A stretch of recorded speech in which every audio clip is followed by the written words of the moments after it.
So we got a couple of big sports headlines that have moved the needle today. One is that Deion Sanders just got paid. 4th highest coach in college football. He's the 4th highest coach. Like, smokes a lot of weed, or I don't think he's a drinker or a smoker. Oh. I think he's a man of the Lord. So you mean highest paid coach? Do you believe? Yeah, a lot of dough. $10 million a year. 54 mil. I mean, I don't know what to make of this. Are you one. speechless? Well, Hold I on. want to give Deion his flowers because you kind of got to pay him, don't you? Well, yeah, You want to keep him, but does this keep him? Here's my thing. This is my bold take. This ends poorly with Colorado. I don't think it's that bold. This will not end well.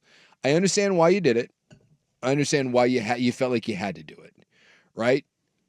But here's a guy that took over just a dog-ass program, right? And Colorado was in bad shape. But I would make the argument that there were good bones there, right? Colorado has been good. Colorado has won a national title. It's not as if Colorado has been ass forever. You should be able to have some success there. But they weren't. They sucked. And he came in and took that over. And the first year was there.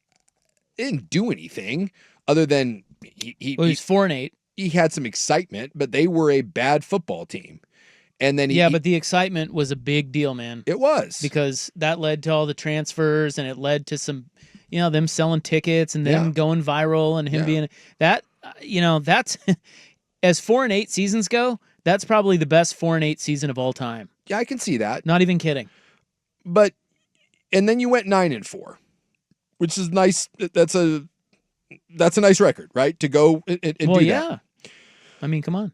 I want to be fair because I want to pull up the schedule here, because I remember going through this.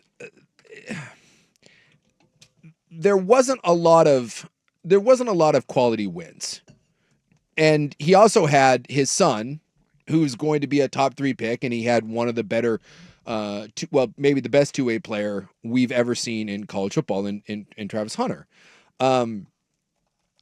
And you won 9 games. And let me pull it out again. I want to be fair. So this is, let me ask you where is your marquee win? So you beat North Dakota State barely. Got drilled by Nebraska. You beat Colorado State. You beat a crappy Baylor team in overtime. You beat UCF, lost to Kansas State. You beat a bad Arizona team. You beat Cincinnati. You beat Texas Tech. You beat a Utah team that was dog mess. You got boat raced by Kansas. And then you bludgeoned Oklahoma State, who again was having an awful year. And then you got boat raced by BYU in the bowl game. Yeah, there wasn't one in there really. There's not a good, Texas Tech, right? Maybe. But Texas they were picked. To be fair, they were picked bad. They were picked 11th in the Big 12. Yes, and they finished 4th. I think they finished 4th or 5th. Again, 9 wins is a nice year. And so I understand what you're doing. You are selling tickets. You are relevant. You matter. People care. But you just gave him $54 million. You just gave him $10 million at a school that doesn't have seemingly all the resources in the world. And I think it is very fair to ask someone that doesn't recruit high school at all, says he's not interested in it, continually changes over his roster, so there's not a lot of continuity, continues to change over his coaching staff without any sort of continuity, that you're 2 years into this, and really the highlight is you get a lot of clicks and you beat some bad Big 12 teams. Is it fair for me to say that you just made him the 4th highest paid coach in football? One, you aren't the 4th best coach in college football. This isn't something that is really deserved, but I understand why they did it. And again, I'm just going to say that in 2 or 3 years, my prediction is that this ends poorly in Colorado, that this contract will not age like wine. It will age like bread. Like, what's the guy's name from Michigan State that went to? Mel Tucker. Yeah. Like, is it going to be like the Mel Tucker contract? Michigan State gave him all of that money to go from Colorado to Michigan State, and they had the 1 year in the transfer portal. And Mike Norvell is this way too. Remember, we've seen this where teams that are rebuilt in the transfer portal, you can strike lightning in a bottle. Mike Norvell did it. Mel Tucker did it. We've seen some teams do it.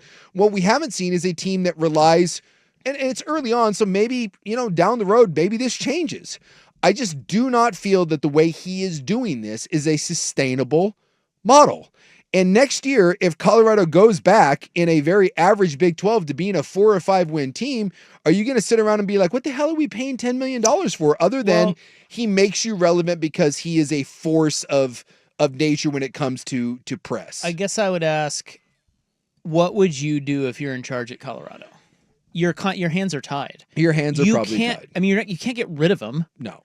You have to give him, I don't know about $10 million, but I'm guessing he wanted a pretty penny. Yeah.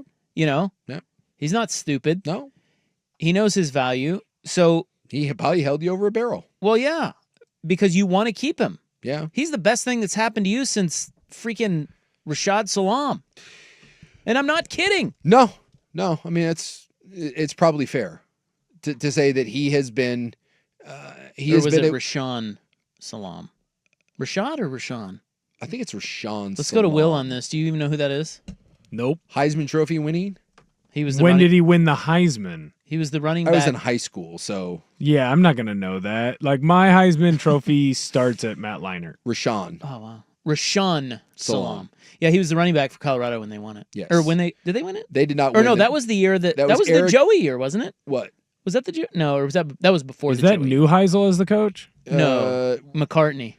They won a national title with Darian Hagan as their quarterback and Eric Bieniemy, and then that's right. And then this next version, the Rashawn Salam, they won a Heisman Trophy, and that was around that time where they had Cordell Stewart and they had Michael Westbrook, and that was in the old the big Nebraska rivalry days. That's in the 90s. Yes. Right? Yes. And then in 2001 they were really good, the Joey year, yes, where you had Nebraska, yes, and all that.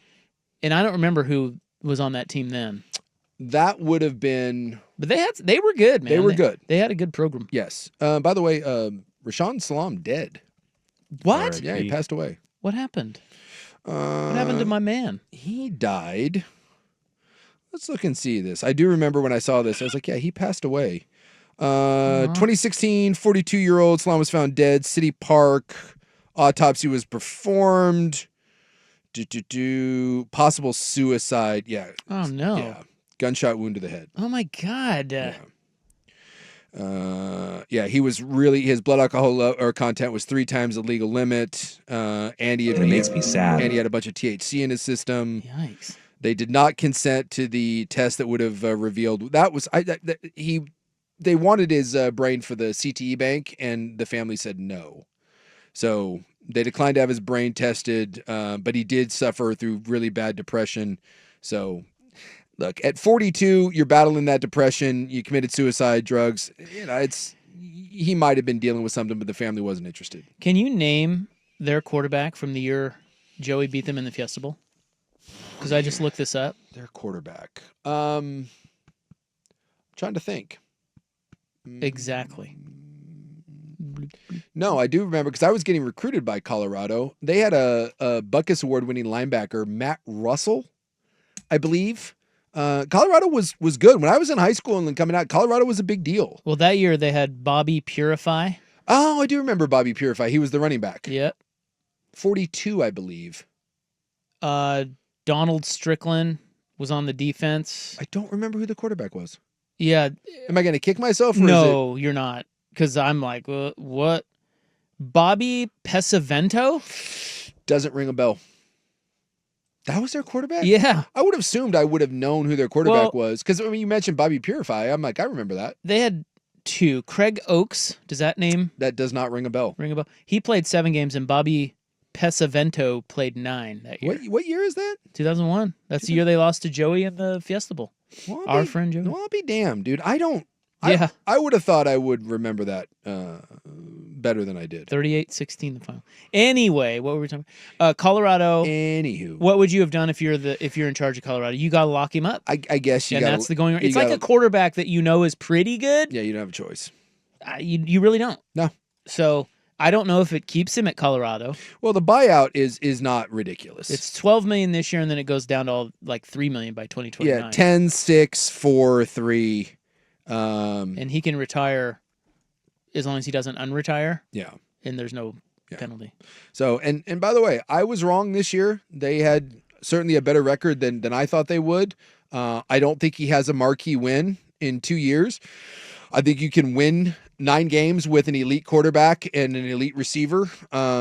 Playing in a bad conference or a very average conference. I think this year is going to be a crash back down to earth. I don't think they're going to be very good. And you may look and say, what the hell are we spending our money on? But I understand why they did it. Would you have pissed him off if you go to him and say, hey, we need a prove it year out of you? 100%. After, so you piss him off. You piss him can't off. do that. Can't do so it. you just got to lock him up. Yeah.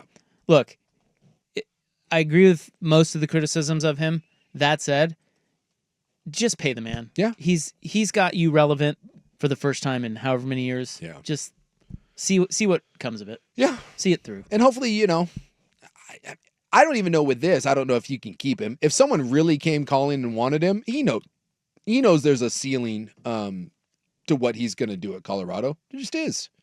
And whether it was the Dallas Cowboy thing or whether it was an SEC job or whatever, I mean, he can say all he wants that he's here and he's building something. I don't know. I don't buy that. I do not think that Colorado is some sort of special place that he could never conceivably leave. I don't believe. Well, it just got a lot more special for 10 million different reasons. Yeah. Yeah. So he's getting 10 million a year. He's top 5 highest paid coach in college football. I still would ask for 10 million. If I'm Colorado, I'm like, can you please get on an airplane and go recruit? Like, well, the other thing too about this just came to my mind towards the end of our conversation here is that we always talk about this with quarterbacks. Lock them up early. Yeah. And 3 years down the road, the deal looks like a good deal. Sure. This has the potential to be that. Sure. Because if he does anything over the next 3-4 years, you're going to look back and go, whoa, only 10 million a year? But I guess my argument to that, and it goes back to you have no choice, but if he were to do something, he's not there. He's gone. Because someone big will come calling with really deep pockets and with all the resources and the NIL money. Colorado, or really any school in the Big 12, is not competitive. They're just not. They make, $33 million a year? And now with when the House settlement comes through and you have to pay players revenue sharing and all that, look, if you're not in the Big 10 or you're not in the SEC, you are about to become irrelevant in the world of college football moving forward. And Deion knows it. And if he does have success, if he in the next 2 years has a pop year at Colorado where they win 10 or 11 games, my man is gone.